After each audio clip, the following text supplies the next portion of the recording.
intermède de la semaine dernière, on va reprendre notre étude sur la lumière du jour 1 ou du jour unique. Et donc un bref résumé de ce qui a été dit. On avait dit que cette lumière de la création avait était la lumière qui revêtait le premier Adam. Il était revêtu de cette gloire et c'est la raison pour laquelle le Seigneur Jésus a montré à ses disciples sur la montagne de la transfiguration ce qu'était l'Adam originel selon le cœur de Dieu. C'est la raison pour laquelle il a été resplendissant de lumière, nous dit le texte. Il a revêtu la gloire qui revêtait l'Adam, le premier Adam. Ensuite, on a vu ensemble que cette lumière divine, cette lumière du Messie, était cachée, était de manière à peine voilée dans la Torah. On a pris l'exemple de Noach qui, en montant dans l'arche, en rentrant dans l'arche, était en typologie l'homme qui avait écouté les commandements de Dieu, donc qui avait gardé la parole de Dieu sur son cœur, et il était rentré dans la Teva. On avait fait cette étude-là sur la Teva. La parole de Dieu étant dans la Teva, nous garde du jugement à venir. Et donc, on avait pris aussi l'exemple d'Abraham. On avait vu que dans l'alliance qui avait été faite à Abraham, on retrouvait l'alliance qui avait été faite à Noach à travers l'arc-en-ciel, le keshet en hébreu. Et on avait constaté que la circoncision avait un lien caché, codé dans la Torah, avec l'arc-en-ciel. Et donc je vous disais que dans nos exégèses, partant de l'exégèse juive, on avait parlé des 4 niveaux d'exégèse et je vous avais dit qu'il faut toujours que toutes nos études correspondent au texte, au pshat, c'est-à-dire au texte littéral. Donc, est-ce que l'on trouve dans la Bible, et on va en prendre qu'un exemple, mais il y en a d'autres, ou 2 exemples, qui corroborerait donc cette réalité des alliances qui sont liées entre le peuple d'Israël, Abraham, donc la descendance, le peuple d'Israël, et les nations. Alors, on va prendre juste 2 textes, il suffit de lire dans la Genèse à partir du chapitre 18. Donc, chapitre 18, verset 18, il est dit que toutes les nations seront bénies en Abraham. Et un autre texte, et je vous avais dit que c'était important de prendre dans notre étude, de trouver le code dans la dernière épreuve d'Abraham, la dernière des 10 épreuves d'Abraham, parce que c'est là que l'Éternel avait scellé son alliance.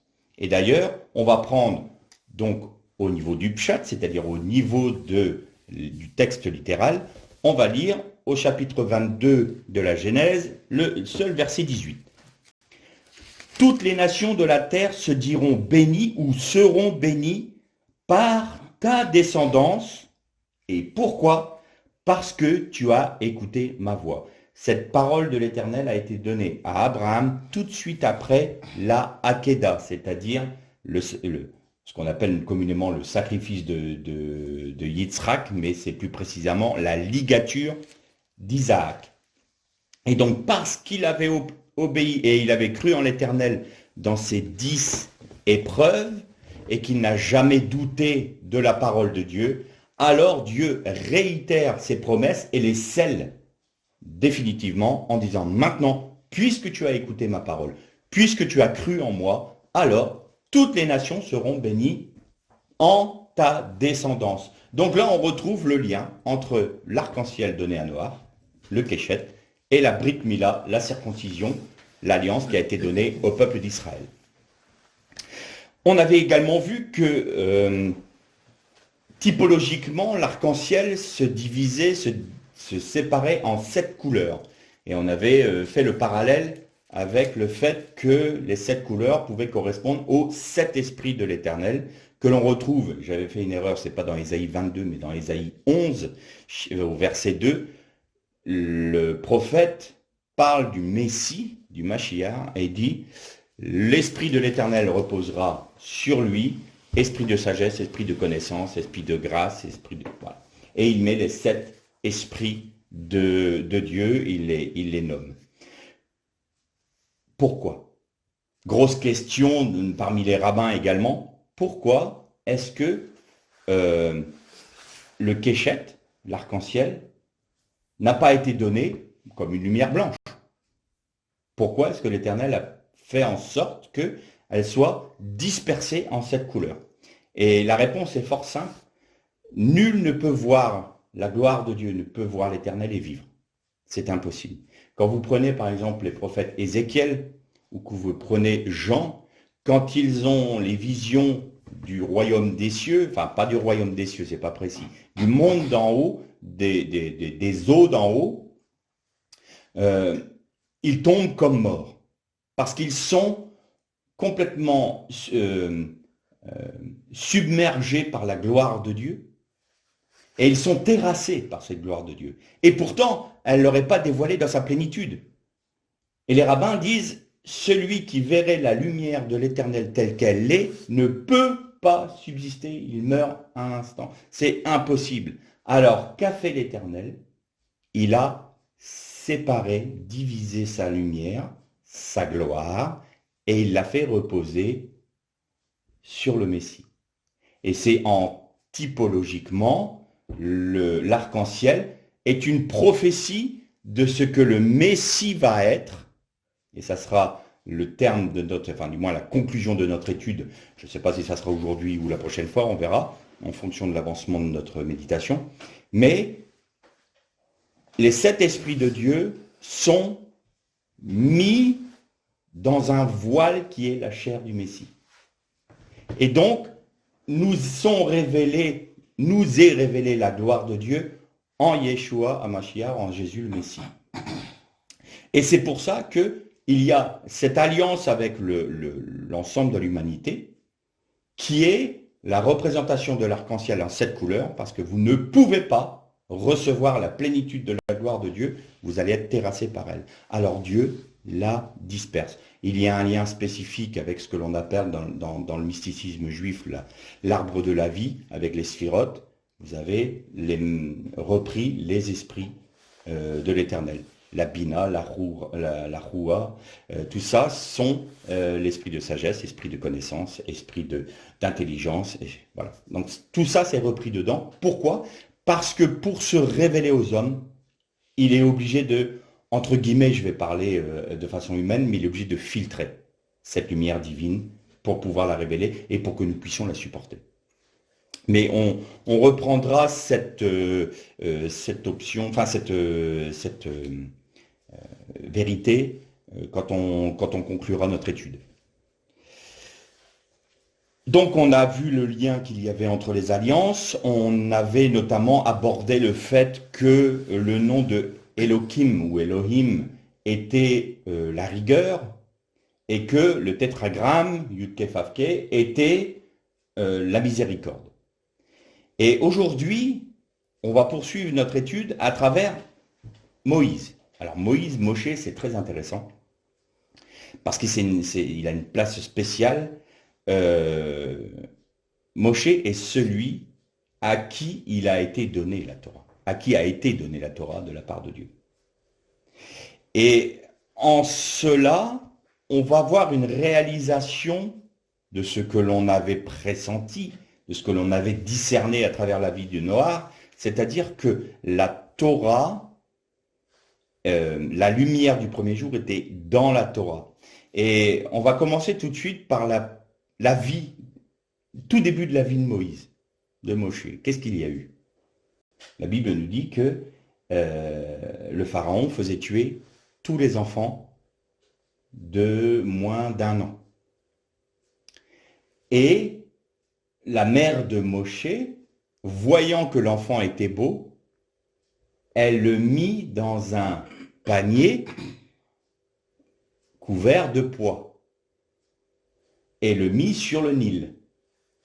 La fille de Pharaon trouva le panier, trouva l'enfant dedans, le trouva beau et dit: je vais l'appeler Moshe parce qu'il a été, Moshe veut dire littéralement tiré d'eux, parce qu'il a été tiré des eaux. Et je vous le donne en 1000. Quel est le mot hébreu pour panier dans ce texte-là? C'est le mot teva. Donc Moshe a été mis dans la Teva pour être sauvé des eaux. Nous retrouvons maintenant la typologie de Noach et de l'arche. Nous la retrouvons maintenant au commencement de la vue de Moshe, qui était celui à qui allait être donnée la Torah. Et donc c'est très important. Je vous avais dit notamment que dans les expressions, dans les deux épreuves, donc la première et la dernière épreuve de comment d'Abraham, il y avait l'expression l'ech lecha. L'ech lecha qui veut dire va pour toi. Et je vous avais dit que souvent cette expression nous amenait à prêter attention à quelque chose, à une vérité codée dans la Torah. Et notamment que nous allons trouver là des grains de lumière du jour premier, ou du jour 1. Je dis des sottises là, c'est pas le premier jour. Du jour unique ou jour 1. Et quand on va prendre le mot maintenant, on va prendre le texte où Moshe est en train de faire paître le troupeau de son beau-père, Laban. Pas Laban. J'ai oublié le nom du beau-père de Moshe. Bon, peu importe. Il fait paître les troupeaux. Et tout d'un coup, qu'est-ce qu'il voit? Pas du tout sur son chemin, mais sur les hauteurs des collines du désert, il voit un buisson qui brûle, mais il ne se consume pas. Et donc, pour pouvoir voir et comprendre ce qui se passe, Moshe est obligé de faire un détour. Il ne sait pas sur son chemin. Mais poussé par la curiosité, il va voir. Et au moment où il s'approche du buisson dit ardent, il a cette parole de l'Éternel qui retentit. N'approche pas d'ici, ôte les sandales de tes pieds, car la terre sur laquelle tu te tiens est une terre sainte. Bien. Donc on n'oublie pas, Moshe a été tiré des eaux en étant placé dans une teva. Et là, on va prendre le texte en hébreu. Donc en hébreu, ça se dit Shal nalecha mal reglecha. Donc ôte les chaussures, les sandales de tes pieds, ôte les sandales de tes pieds. Et si vous prenez les finales de cette expression-là, vous trouvez quoi? Lech lecha. Donc là, le lecteur se dit, ah, il y a quelque chose de caché. Alors trouvons ce qui est caché. Vous avez vu que dans nos exégèses la semaine dernière, il y a 15 jours, on avait pris la gematria, on avait utilisé ces choses-là. Et donc, on va prendre la gematria de toute cette expression-là. Puisque l'erchlera, c'est les finales de cette expression-là. Seulement, on ne se retrouve pas dans le reste du verset. Car sur la terre sur laquelle tu te tiens est une terre sainte, c'est pas dedans, c'est ôte les sandales de tes pieds.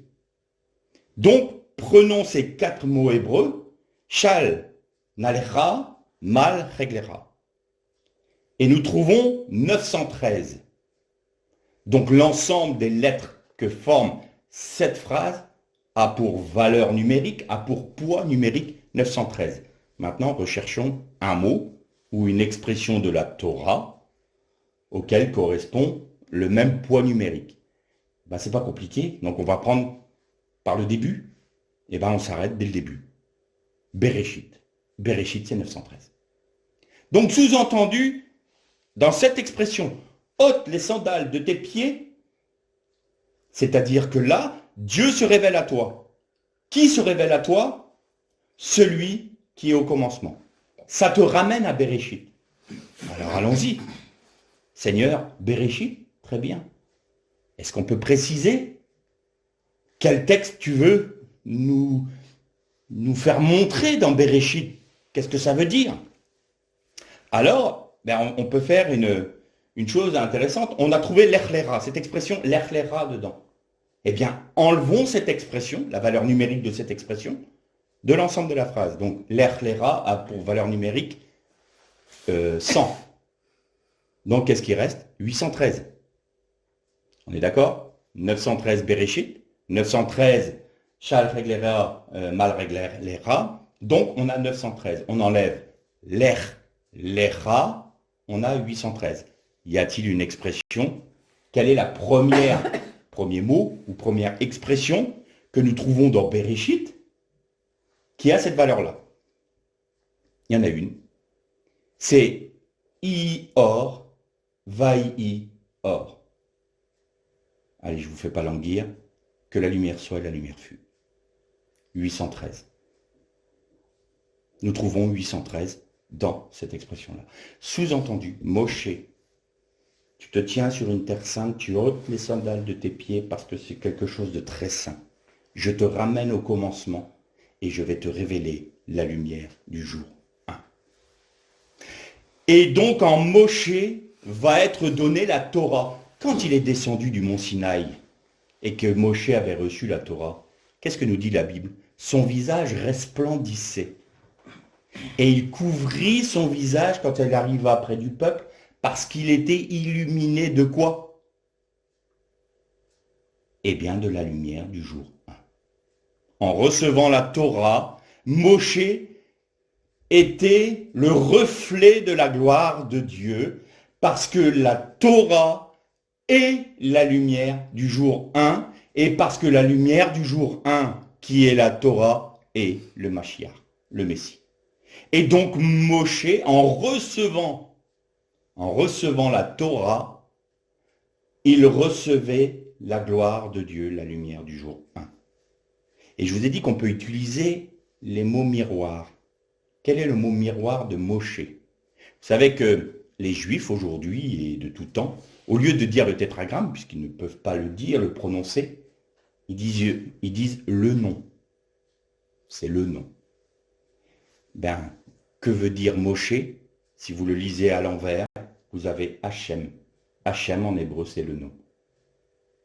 Donc, caché dans ton nom, Moshe, il y a la révélation du nom, Hachem.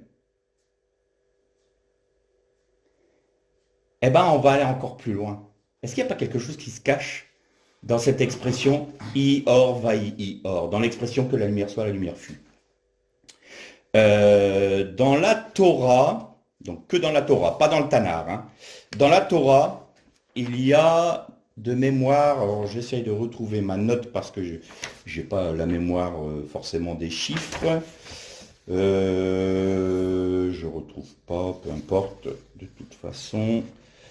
Il y a de mémoire 305 804 lettres, ou mots, pardon, mots dans la Torah. D'accord? Le chiffre n'est peut-être pas exact, mais bon, on a plus de 300 000 mots dans la Torah. Il y a un seul passage de la Torah où le mot lumière, qui se dit or en hébreu, et entoure un autre mot. Donc là, vous avez I-Or, premier mot, Vai-I-Or. Donc vous avez deux fois le mot or qui encadre le mot Vai-I. Et Vai-I, c'est l'anagramme du tétragramme de Yud-Ke-Vav-Ke. En fait, c'est les trois lettres qui font Vai-I sont les lettres qui forment le tétragramme. Mais ça ne s'arrête pas là. Ça ne s'arrête pas là. Comment vous dire? Ce mot-là, donc Vai-I, c'est le 26e mot de la Torah. Commencez par le premier. Bereshit bara Elohim et haaretz hashamayim ve'et haaretz. Et vous continuez, vous avez 26. Le 26e mot Vai-I, qui sont les lettres du tétragramme. Donc, combien c'est la valeur numérique du tétragramme? 26. Sous-entendu, et ça c'est très important, pour ceux qui pourraient penser que le texte hébreu de la Torah a pu avoir des variations dans le temps avec des erreurs de copistes. Nous avons la preuve par la structure même du texte que ce n'est pas possible. Et depuis que les Hébreux, enfin que les Juifs reviennent en Israël, ils ont fait une expérience assez intéressante. Donc il y avait des Juifs qui venaient d'Europe centrale, d'Europe de l'Est, qui venaient d'Afrique, qui venaient des États-Unis. Tous ceux qui font leur alia reviennent en Israël avec leur copie de la Torah. Et donc ils se sont dit, bah, c'est intéressant de vérifier si tout concorde. Et ils ont regardé, ils ont demandé à ce que toutes les copies soient réunies, et vous avez exactement au trait de lettre près, exactement la même version pour tous, après 2000 ans d'exode, après 2000 ans de diaspora dans les nations, le texte initial, original de la Torah est resté intact. Et on en veut pour preuve que nous retrouvons tous ces codes secrets, tous ces codes cachés dans la Torah, parce qu'il suffit de bouger le mot vaï, vous le mettiez en 27e place, c'est fini. Ce qu'on vient de découvrir là, qui correspond au tétragramme, à la valeur numérique du tétragramme, c'est fini. Ça disparaît. Si vous mettez un autre mot que vaï, ça disparaît aussi. Si vous mettez une autre expression que la lumière soit et la lumière fut, i or, vaï, or, ça ne fonctionne plus. Et donc, on retrouve ces mêmes codes cachés dans toutes les versions de la Torah, de toutes les familles juives issues de l'ensemble de toutes les nations. Donc, la Torah n'a pas été modifiée. Ils ont été scrupuleux. Et une des raisons pour laquelle la Torah n'a pas été modifiée, c'est très simple, c'est que pour un juif, pour un israélite, la Torah lui a été prêtée. Dieu a confié la Torah à Moshe. Et les Juifs disent, au dernier jour, au dernier temps, nous devrons rendre la Torah telle que nous l'avons reçue à Dieu sans y avoir touché, sans l'avoir profanée. Et quand vous aviez un scribe qui recopiait le texte de la Torah et qu'il arrivait en fin de colonne et qu'il faisait une erreur, il détruisait l'ensemble du parchemin et recommençait. Parce qu'il ne fallait pas qu'il y ait un trait de lettre qui soit erroné. Vous voyez avec quel scrupule ils recopiaient la Torah parce qu'ils considéraient que la Torah ne leur appartenait pas. C'était la parole de Dieu qui leur a été confiée de manière à ce qu'ils puissent la transmettre aux nations, mais qu'un jour l'Éternel leur redemandera cette Torah et elle ne devra pas être profanée. Et c'est la raison pour laquelle ils prennent d'ailleurs le shofar, parce que le shofar est une corne de bélier torsadée, et ils disent la forme même du shofar représente le fait que la Torah vient de Dieu, elle vient sur la terre, elle est prêtée aux hommes pour faire son œuvre, et elle repart à Dieu. La torsade du shofar fait ça. Et donc quand le shofar sonne, c'est la représentation en typologiquement, de la parole de Dieu qui retentit. Donc vous voyez que à travers toutes ces études-là, cette exégèse juive, nous avons la preuve même que le texte hébraïque est authentique. L'exemple qu'on avait pris concernant les fils d'Aman, ils sont scrupuleux jusqu'aux intervalles entre les lettres, jusqu'aux minuscules et majuscules, qui paraissent bizarres.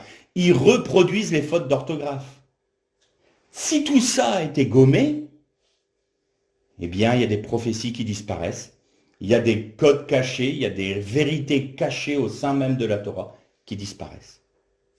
Et donc, ça pour dire que, au niveau du texte, au niveau de la Torah, c'est l'original, ça ne peut pas en être autrement. C'est pas possible, autrement on ne redécouvrirait pas ces choses-là en apprenant l'hébreu. Et qu'est-ce que cela nous dit? La lumière du jour 1 cache en elle-même le nom divin de la miséricorde. Si le monde a été créé par la rigueur, il a été fait en fonction et par la miséricorde.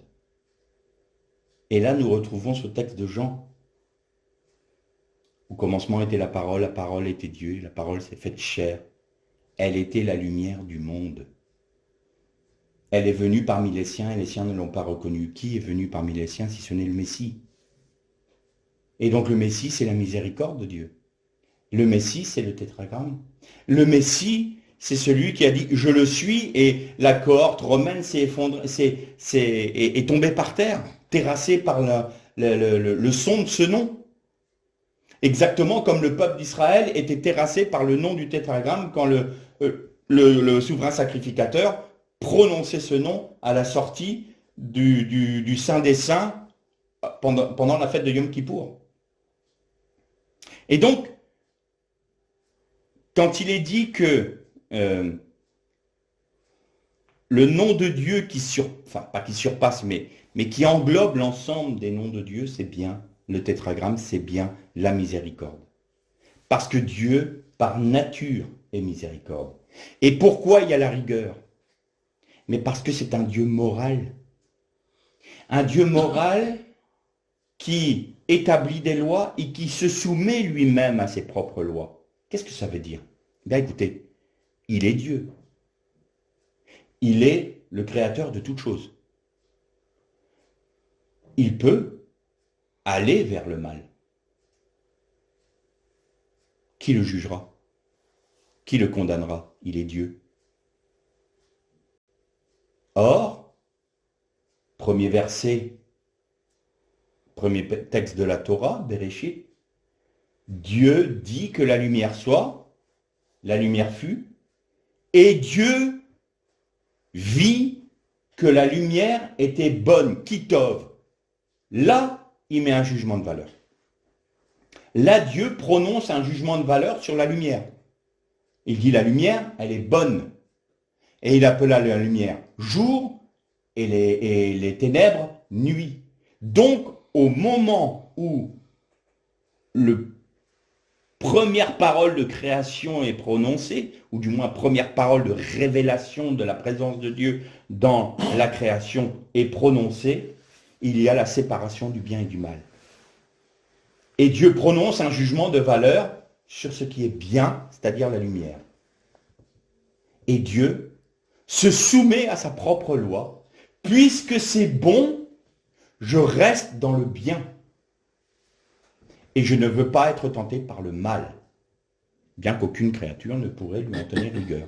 En d'autres termes, s'il était un dieu grec ou un dieu romain, les dieux grecs et les dieux romains, ils avaient toutes les tares des hommes. Hein.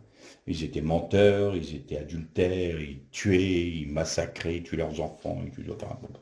Quand vous prenez la mythologie. Donc ça, eux, ils étaient aussi bien tentés par le bien que par le mal, mais ce qui les intéressait, c'était leur propre intérêt. Or là, le Dieu unique, le Dieu de la miséricorde, le tétragramme, celui qui est caché au sein même de la lumière, celui qui est le 26e mot de la Torah, qui a pour valeur numérique 26 comme le tétragramme, c'est celui qui dit « le bien que je vois, je m'y soumets moi-même ». Dieu ne nous demandera jamais de faire quelque chose ou de respecter une parole ou une loi qu'il ne respecte pas lui-même. Et en cela, Dieu est un Dieu moral. Et en lui, il nous demande d'être des hommes et des femmes moraux. Voilà pourquoi la Torah ne passera pas. Et cette folie de croire que parce que nous sommes sous la grâce, la Torah disparaît, c'est une fausse doctrine. La Torah, la loi, est bonne. La seule différence, c'est que nous pouvons maintenant la vivre en Jésus-Christ. Mais ne brûlons pas les étapes pour l'instant. Restons-en là, on verra ça quand on conclura notre étude. Donc vous avez vu qu'en Moshé, il y avait la révélation de la lumière et qui était dans la Torah. Et que Moshé révèle le nom, Hachem. Et maintenant, nous allons retrouver cette même expression avec un prophète. Alors, pourquoi nous allons prendre ce prophète-là? Je vais vous expliquer pourquoi. Alors, il n'est pas classé dans les livres des prophètes. C'est le livre de Daniel. Daniel est dans les Ketuvim, c'est-à-dire dans les écrits, bien qu'il était prophète. Pourquoi Daniel? Bon, Daniel a vécu, grosso modo, entre 622 et 530 avant Jésus-Christ, donc pendant la diaspora à Babylone. Et il est un des prophètes dits mystiques, de la mystique juive. Alors, je sais que ça, c'est des mots qui font peur, donc je vais expliquer. Qu'est-ce que la mystique juive? Ou qu'est-ce que la Kabbalah? Parce que là aussi, on va préciser des choses. Donc, on va commencer par la Kabbalah. Kabbalah, en hébreu, veut dire réception, recevoir. Et ça s'écrit, alors je vais retransposer en français, K-A-2-B-A-L-E, ou A-L-A, Kabbalah. Pourquoi c'est important?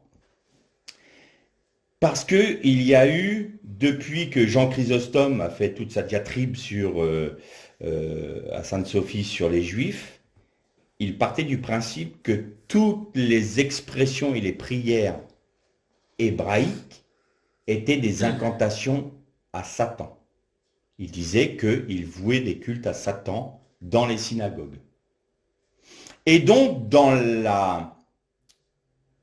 le monde sataniste, donc des hommes qui voulaient faire un culte à Satan, ils ont repris cette thèse de Jean Chrysostome et d'Origène notamment, pour faire des incantations, donc pour détourner les prières juives, pour en faire des incantations diaboliques, et ils ont appelé ça la Kabbale, mais qui s'écrit C-A-B-A-L-E.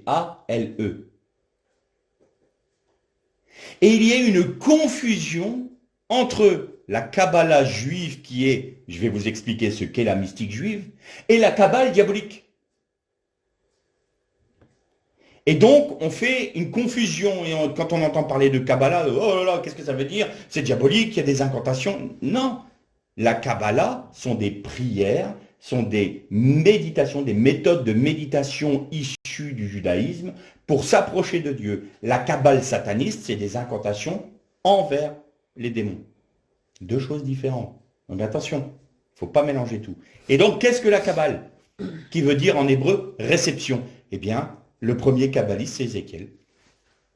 Il a eu les visions du trône, il a eu la vision des roues, il a eu la vision du Saint-Esprit, il a eu la vision du Fils de l'homme. Ça, c'est la mystique juive. C'est-à-dire que par méditation, et nous retrouvons Paul qui dit, est-ce en son corps, est-ce hors de son corps? Je connais quelqu'un qui a été ravi jusqu'au 3e ciel, et qui a entendu des choses ineffables, à qui il n'est pas donné à homme de répéter. On sait très bien que c'est lui qui a été transporté au 3e ciel. Donc, il a fait une expérience de la mystique juive, parce que Paul était très imprégné du judaïsme, puisqu'il était pharisien. Et pour lui, c'était quelque chose de normal. C'est-à-dire que dans leur méditation en s'approchant de Dieu, ils avaient des visions. Ézéchiel, Daniel, Moïse, Moshe. Tu feras le tabernacle selon le modèle que je t'ai montré sur la montagne. Qu'est-ce qu'il a fait, Moïse, sur la montagne au Sinaï pendant 40 jours? Il a reçu les plans, il a reçu la Torah, il a reçu toutes choses, il a vu le tabernacle céleste. Et donc, le tabernacle terrestre était à l'image du tabernacle céleste. Comment ça, il y a un tabernacle céleste? Ben oui, relisez Hébreu. Et Jésus, étant le Messie, le souverain sacrificateur selon l'ordre de Melchisédek, est rentré dans le sanctuaire céleste, non pas avec le sang des boucs et le sang des agneaux, mais avec son propre sang. Et ce faisant, c'est un sacrifice éternel. Donc, il y a bien un tabernacle céleste. Et Moïse l'a vu. Daniel, qu'est-ce qu'il a vu? Ben, la vision de la statue. On en a parlé avec les 4 empires. La vision des 4 animaux. Il parlait avec les anges. Il a vu les 2 hommes auprès du fleuve. il avait cette expérience de la mystique juive, c'est-à-dire des visions de la demeure céleste de Dieu. C'est ce qu'on appelle la Kabbalah, la mystique juive. Voilà. Donc quand vous avez quand on dit il y a une prophétie, j'ai eu une vision, ben c'est du même ordre. Donc si la Kabbale juive est fausse, alors je vais faire un petit aparté. Certes, pendant un moment, la Kabbale juive, avant le 15e siècle, il me semble, il y a eu une dérive. Et il y a une frange du judaïsme qui, ne reconnaissant pas le Messie, ont un peu dénaturé l'image du Mashiach. Pourquoi? Il faut ramener ça aux révoltes de l'an 66 à 70 et surtout la révolte sous Adrien en 135. Pourquoi? Parce que ce sont Bar Kourba, par exemple, qui était un juif qui a mené la deuxième révolte sous Adrien. Ça a amené la première révolte a amené la destruction du temple en 70. Et la deuxième révolte a amené le fait que les Juifs n'avaient plus le droit de résider dans Jérusalem et que la terre d'Israël a été nommée par Adrien Palestinia. Et Jérusalem a été rebaptisée Ael Capitolina, c'est-à-dire Adrien lui a enlevé le nom de Jérusalem pour l'appeler Ael. Donc ça c'est la ville, Capitolina, en l'honneur de Jupiter Capitolin. Donc, la première révolte, destruction du temple, deuxième révolte, Bar Kourba, qui a fait cette révolte-là, a amené le fait que les Juifs n'avaient plus le droit d'aller même sur l'emplacement du temple pour prier, alors que vous savez qu'un Juif pieux doit se rendre tous les ans pour prier sur l'emplacement du temple, ou au temple. Bon, maintenant, c'est l'emplacement du temple. Donc, vous imaginez le drame qui s'est passé. La seule chose à laquelle ils ont eu le droit, c'est de se tenir sur une colline devant Jérusalem pour faire leur prière. Donc, d'où maintenant, les Juifs n'ont toujours pas le droit d'avoir un libre accès total à l'esplanade du temple. Donc, les rabbins et les Juifs pieux se mettent à proximité et font leur prière en regardant où était le temple. C'est important pour eux. Mais voilà ce que ça a amené, cette deuxième révolte. Et cette révolte était menée, donc, comme je vous le dis, par Bar Kourba. Et Bar Kourba se faisait appeler le Messie. Et donc depuis, dans le rabbinisme, les Messies, merci, mais pas trop. Donc il y a eu ça a été un peu dénaturé. Alors cette notion revient maintenant, mais du coup, ça a eu une incidence sur la Kabbale, sur leur mysticisme juif, qui a fait que ils appellent ce qu'on appelle le Gilgul, c'est-à-dire la réincarnation de certaines âmes pour faire le pardon de ceux qui ont péché avant. Donc, dans cette forme de Kabbalah-là, il y a le fait, par exemple, qu'Abraham a fait le Gilgul de Adam Arishon, du premier Adam. C'est-à-dire qu'il il y a 5 niveaux d'âme dans la mystique juive, de nos âmes. Et donc, la partie qu'on appelle la Ruach a été donnée à Abraham pour qu'à travers les épreuves, il fasse le pardon pour Adam Arishon. Donc vous voyez qu'il y a eu une déviance qui a fait que tout est accompli en Jésus-Christ, tout est accompli dans le Messie, en Yeshua, mais du coup, cette branche-là de la Kabbale juive a dévié pour aller dans des interprétations qui sont dangereuses d'ailleurs. Donc ça, il faut le savoir aussi. Donc, il ne faut pas dire que parce que c'est la Kabbale, tout est parfait, tout est beau. Non, il y a des dérives également. Mais dans la Kabbale juive qui nous dit « chercher la lumière dans la Torah », ça c'est bon. C'est des bonnes choses. S'attacher sur ce que ont vu les prophètes, tels qu'Ézéchiel, tels que Daniel, tels que Moshe. Vous voyez, ça c'est des choses sur lesquelles on peut s'appuyer. Parce que cette Kabbale-là est revenue à un mysticisme biblique, je dirais. Voilà, bon, il fallait préciser ça parce qu'il faut savoir de quoi on parle. Et donc, pourquoi on parle de Daniel? Parce que Daniel est le dernier prophète de la mystique juive avant la venue du Messie. C'est le dernier. Après, il n'y a plus eu de prophètes de cette envergure-là.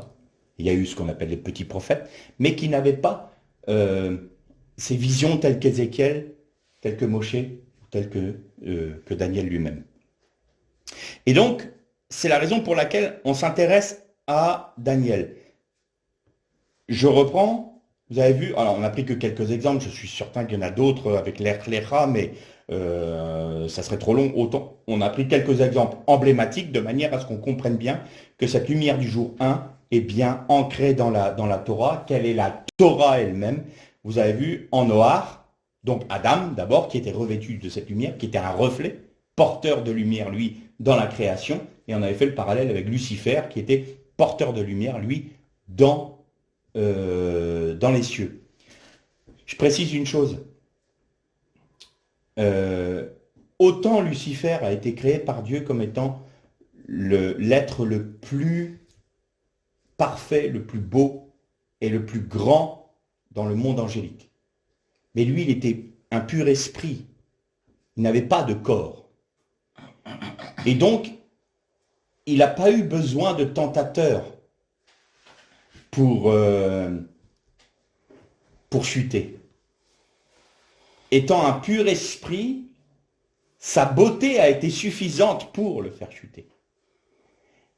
Alors, vous voyez que dans le monde angélique, c'était Lucifer. Lucifer a chuté à cause de sa propre beauté, dit la Bible. Tu t'es regardé, tu t'es trouvé beau et ton cœur s'est enflé d'orgueil. Et le Adam a été créé comme étant la plus parfaite des créations, même au-dessus du monde angélique. C'est le roi David qui disait « Tu as fait l'homme à peine inférieur à Dieu. » Imaginez quelle gloire de cette créature. Et elle était, elle, dotée d'un corps physique. On l'a vu ensemble, Adam, tiré de la terre, il a été modelé. Même dans la création, c'est intéressant parce que le mot bara, c'est créer ex nihilo, de rien. Et quand il est dit, et Dieu forma l'homme, c'est l'asot. L'asot, ça veut dire qui a modelé, qui a sculpté. Donc, Dieu fit l'homme, l'asot, et il devint, il est dit, et il les créa homme et femme. Et là, il dit bara. Donc, on a été modelé par la terre, mais on a été créé ex nihilo. Pourquoi? Parce que nous avons reçu un esprit. Donc, c'est ce qu'on disait, il est autant des cieux que de la terre. Il est le trait d'union entre les cieux et la terre, qui a été rompu lors de la chute. Et donc, l'homme a été créé pour être le porteur de la lumière divine, de la gloire de Dieu, donc étant celui qui révélait la gloire de Dieu sur la terre, tout comme Lucifer était, normalement, sa mission était d'être le porteur de la gloire de Dieu dans les cieux. Et donc, comme la révolte d'un tiers des anges a été faite par Lucifer, qui est devenu Satan, eh bien, son objectif à lui, à l'ennemi, était que cette créature glorieuse, plus glorieuse que lui, parce qu'elle était le trait d'union entre la gloire céleste et la gloire terrestre, eh bien, il fallait qu'il la fasse chuter aussi. Et là, il y avait une possibilité pour Satan d'agir sur l'homme, non pas parce que l'homme allait se regarder comme étant le plus beau, mais parce qu'il était doté d'un corps, alors il pouvait être tenté. Et donc, pour que l'homme chute, il fallait qu'il y ait un tentateur.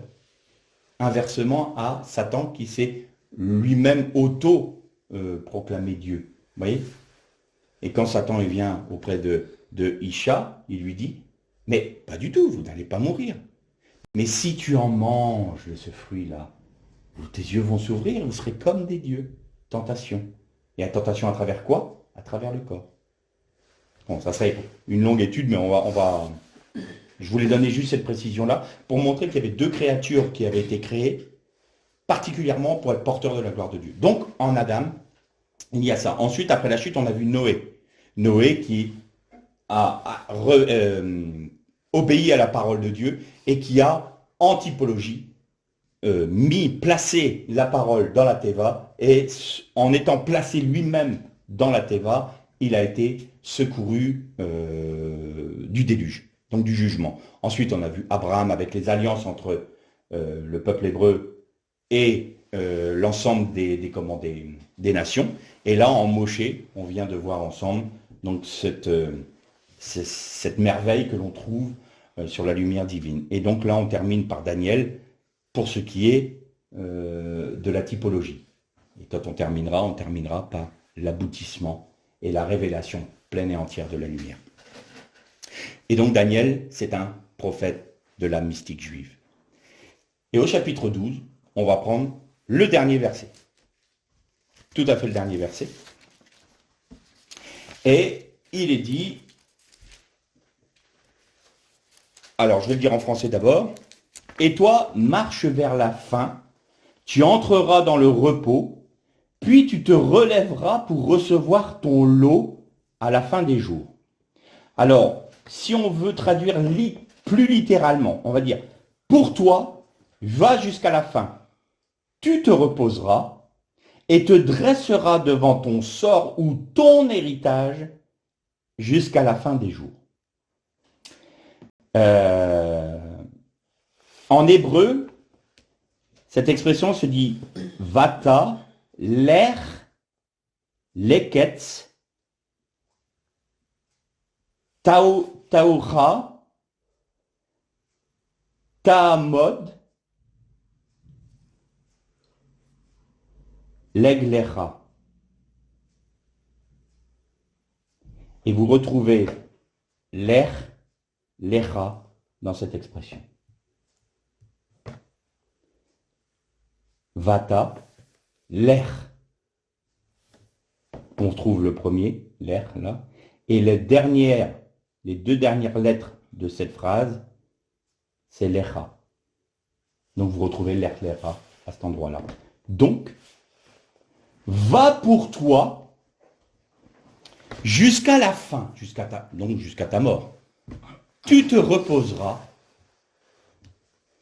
et tu te redresseras, donc tu te relèveras d'entre les morts pour recevoir ton héritage. Et jusqu'à la fin des jours, ça veut dire dans l'éternité. Pourquoi est-ce qu'on s'intéresse à ça? C'est le seul livre dans la Torah, enfin dans le Tanakh plutôt, où il nous est précisé qu'il avait été scellé. Juste avant, Dieu dit à Daniel, par l'ange, « Scelle ce livre, car c'est pour des temps futurs et lointains. Tu ne peux pas le comprendre maintenant, mais toi, va pour toi, tu te reposeras et tu te dresseras devant ton héritage durant l'éternité. » C'est le seul livre qui a été scellé. Et vous notez que on retrouve un livre scellé dans la Bible. À quel endroit? Dans l'Apocalypse de Jean, où il y a un livre fermé de 7 sceaux. Les 7 sceaux de Dieu. Et Jean pleure. Parce qu'il ne trouve personne pour déceler le livre.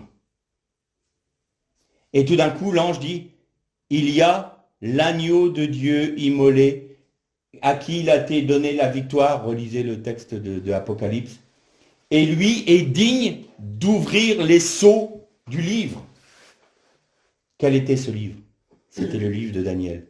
C'est pour ça que je vous dis qu'il y a toujours, vous ne pouvez pas comprendre l'Apocalypse sans lire Daniel. Pourquoi? Parce que l'Apocalypse est le décèlement du livre de Daniel. L'Apocalypse est l'explication du livre de Daniel. Et qui a décellé le livre de Daniel? C'est Jésus. C'est le Messie. Donc, au terme de toute cette histoire de l'humanité que l'on a vue jusqu'à Daniel, la parole qui est donnée là à Daniel, va pour toi, tu vas te reposer et tu te dresseras devant ton héritage à la fin des jours, c'est sous-entendu, Maintenant, c'est fini pour toi, va dans le repos, mais ton livre sera décellé par celui qui doit venir, c'est-à-dire le Messie. Et alors, tout sera révélé.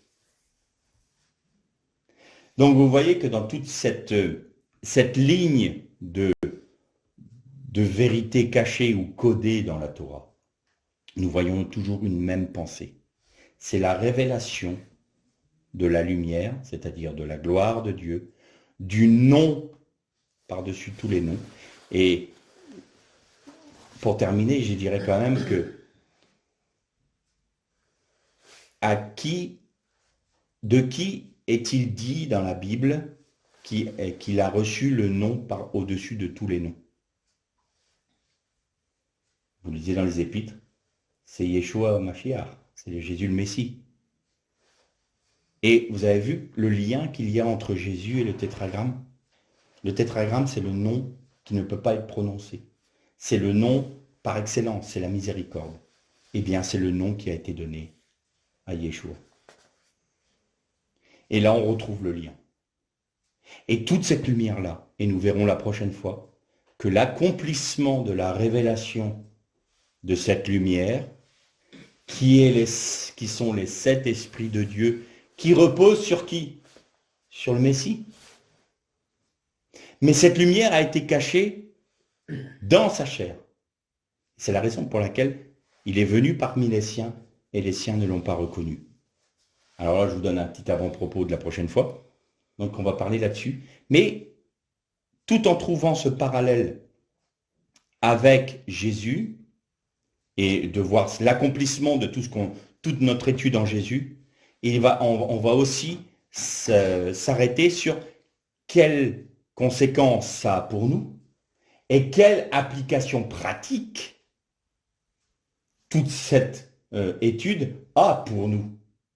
Parce qu'on n'est pas là pour satisfaire notre curiosité de dire « Ah, super, dans l'hébreu, il y a ci, il y a ça, c'est magnifique, merveilleux ».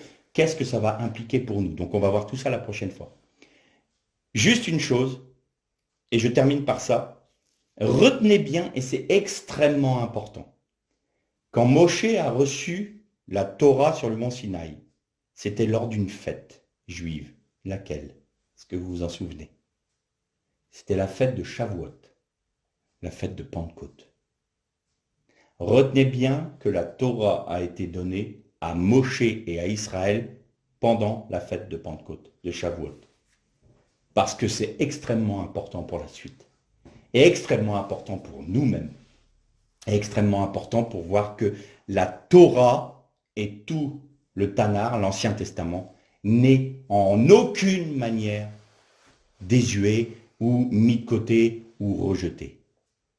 Vous allez comprendre que nous ne pouvons pas nous séparer du Tanakh et de la Torah. C'est pas possible. Donc, on arrête là pour aujourd'hui et normalement la prochaine fois, on terminera par les applications concrètes et la manifestation pleine et entière en Jésus-Christ. Et après, dans notre héritage, ce qui nous attend pour, on en a parlé un peu, hein, du monde du Olam Haba, c'est-à-dire du monde à venir, et vous allez voir que cette lumière, elle est là présente en permanence. Et je dirais que je vous avais dit que le jour unique était ouvert, c'était un jour ouvert. Eh bien, au moment, nous allons comprendre quand est-ce qu'il va se fermer ce jour-là. Parce qu'il va se fermer pour ouvrir un nouveau jour. Mais on verra ça la semaine prochaine. Que le Seigneur vous bénisse.